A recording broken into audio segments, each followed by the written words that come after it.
Hello guys, isang mapagpalang hapon po ulit sa ating lahat. Kayo po ay nasa Munting Hardin, Sir Mio Vlogs.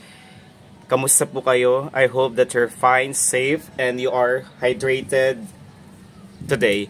And for today's update and for today's video ay ibabahagi ko ang top 3 na halaman na pwedeng ilagay sa ating living room space, particularly sa ating center table, sa ating sala. At una po sa lahat, hindi nawawala sa top 10 list ang mga dracena, kagaya po ng nakikita nyo today. Ito po yung halaman na considered variegated. Ang halaman na ito ay isang variety ng dracena plant na tinatawag na lemon surprise. Kapansin-pansin na nakalagay siya dito sa bowl na ito. Binili ko po siya last Chinese New Year. Considered po siya as feng shui house plant. Kapag meron ka neto sa inyong bahay ay tiyak na aalisin niya po ang mga hindi ka nais-nais na mga elemento na siyang nagiging sanhi ng pagtatalo ng miyembro ng ating pamilya. Considered po siya as money magnet, lucky house plant, feng shui house plant. Best po ang ganitong variety ng dracena. Considered siya as air filtering at air purifying plants. Kumbaga, sinasala niya ang mga harmful chemical toxins na present sa hangin kagaya ng methane gases, formaldehyde, benzene, trichloroethylene, toluene, at yung mga not so good vibrations na dulot ng ating mga panauhin, guests, ng ating mga kamag-anak, ng ating mga katrabaho, na gustong pumunta sa ating bahay, mga kapitbahay po, ay kanyang tinatanggal. Napaka-epektibo sa pag-aalis din po ng mga vibrations or energies na hindi healthy, na siyang nagiging sanhi ng ating problema, ng stress sa buhay.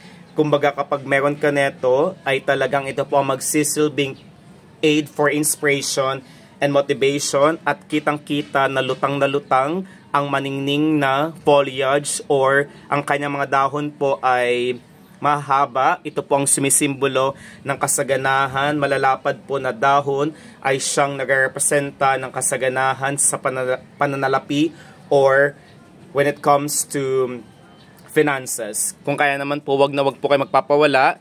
Napakagandang ilagay sa ating living room space dahil ang halaman na lemon surprise din po ay considered po as lucky charm. So binili ko to last year. This is already 2 years old na halaman at I'm planning to repot this in a bigger container.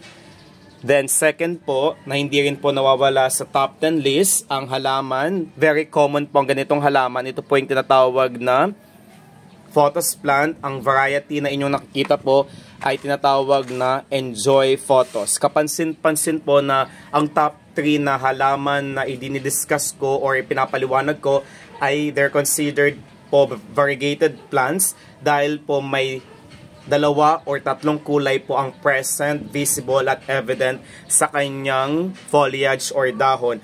Ang enjoy photos po ay malilit lamang po ang dahon at nilagay ko lamang po siya dito sa aking basyo. Ito po is already used na container, hindi na po ako bumili.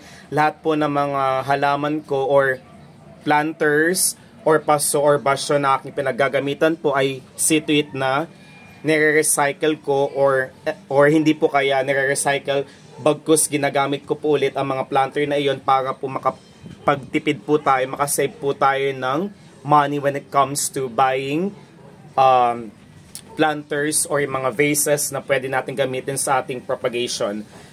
Then kapansin-pansin din po na nag-lush na po siya. Isa po sa mga sekreto ko kung bakit patuloy ako sa pagpaparami ng ganitong halaman dahil consider din po siya as money plant, lucky charm, money magnet, at sila po is may kakayahan po na linisin ang hangin na siyang kailangan po natin para sa ating malusog na pangangatawan.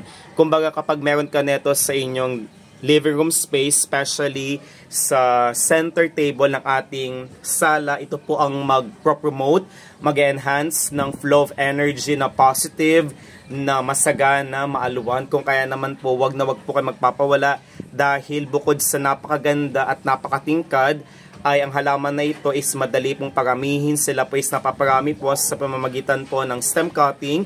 You can use either two ways of propagation or pagpaparami, which is the soil propagation po na ginamitan ko neto.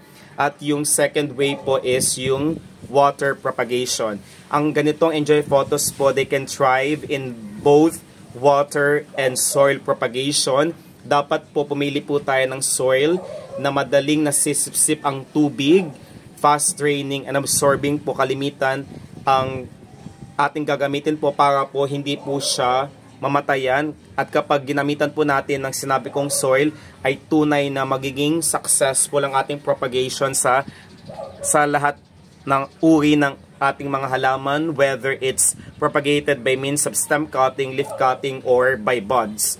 And ang panghuli po, papakita ko po, pinopagate ko po ito sa pamamagitan po ng water propagation. Ito po yung isang variety ng Syngonium. Ito po yung tinatawag na Podophyllum.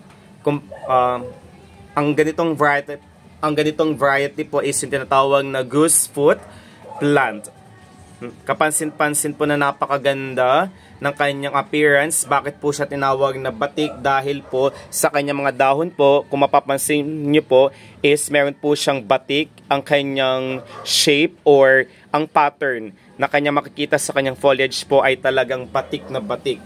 Ang aking propagation na ito is already been 6 months and I'm planning to propagate even more kapag nagkaroon na po siya ng mga ugat sa kanyang ibabang tangkay.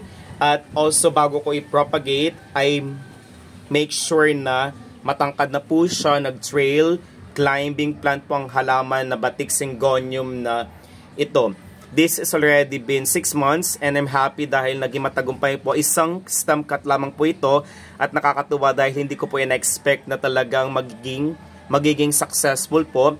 Kapag nag-propagate po tayo ng stem cutting, propagation po, when it comes to Syngonium, situate na pinapalitan po natin ng ating water every 5 to 7 days po para po maging maganda ang kanyang pagtubo at ang kanyang pagtangkad. Dahil ang pagpapalit din po ng water sa ating water propagation na stem cutting kagaya ng batik Syngonium po para po hindi siya pamahayan ng mga lamok.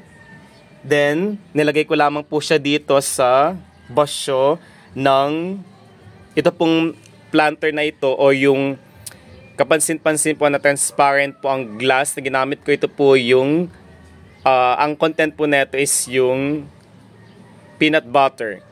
Yan. So, hindi po ako nagtatapon kung may mga possibilities po kagaya ng wag po nating tapon yung mga planters, especially mga basyo ng mineral water, ng palaman, yung peanut butter, ng ating cheese whiz, ng Lady's Choice. Yung mayonnaise po is pwede po natin siyang i-reuse at gamitin po natin as one of our planters para sa ating mga propagation when it comes to water. Ang ganitong halaman po is napakadaling alagaan, drought tolerant. It can thrive in both water and soil propagation.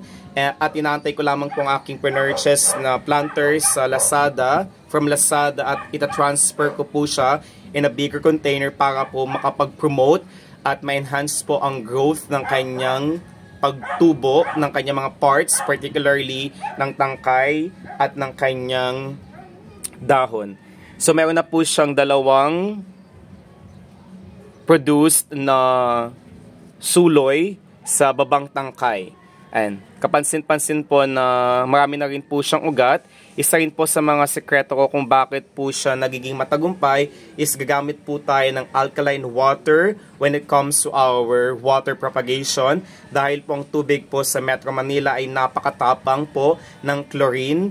Ang tubig po is mayroong chlorine content. Kung kaya naman po bago po natin siya gamitin is we have to let that water sit for about 24 to 48 hours para po mag-evaporate po ang kanyang chlorine na meron po sa ating tubig. Yun po ang ating top 3 na lucky house plant na pwedeng ilagay sa ating living room space para po makapag-promote ng isang positive flow of energy, makapag-promote din po ng healthy relationship with other members of our family, At lastly, para po maalis ang mga unhealthy vibrations, mga negative vibes sa ating bahay. Yun po guys, nawa po ay nakakuha po kayo ng kaalaman, mga detalye at other information para po maging magaan po ang daloy ng mga biyaya sa ating buhay ngayong taon na ito. Ingat po tayong lahat. Paalam guys!